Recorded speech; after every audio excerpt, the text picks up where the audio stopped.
Robert, and I know you've been meeting with President Biden and several lawmakers to try to alleviate this shortage. You know, the president said yesterday that he wasn't aware of this issue and how acute it was till April, but that you guys in the industry knew as far back as February. Why the gap? What happened there?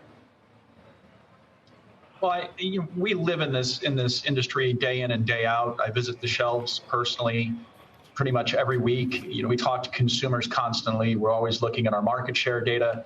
We're just very, very close to it.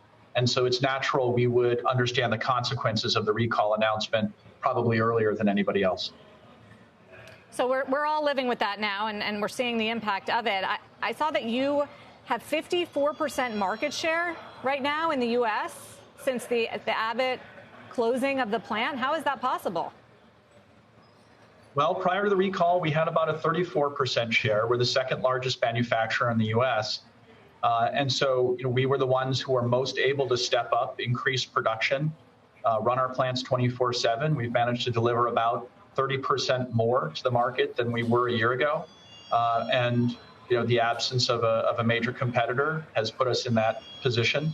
And it's a position of special responsibility. We take it very seriously, especially with the safety and quality of our products and making sure that's maintained while we try to feed as many infants as we can.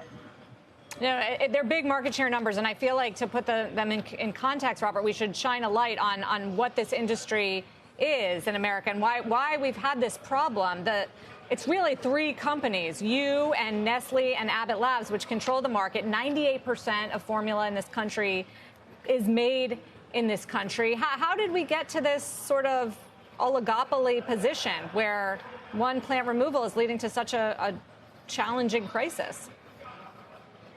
It's not really the word I would use to describe it, because the nature of infant formula is that it is a near pharmaceutical grade manufacturing process.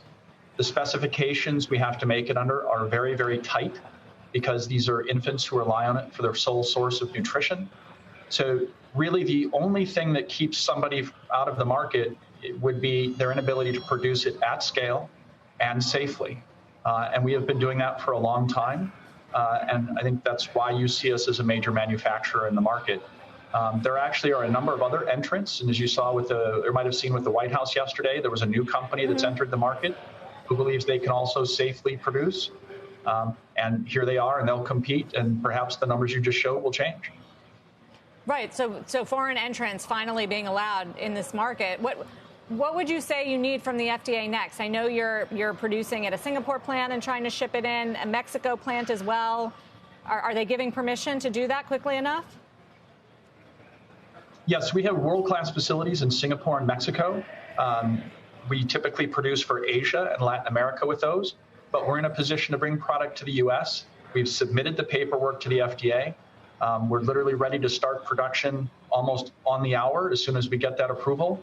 And we're just waiting to get it. As soon as we do, we'll jump right in and we'll be able to bring that product to the U.S.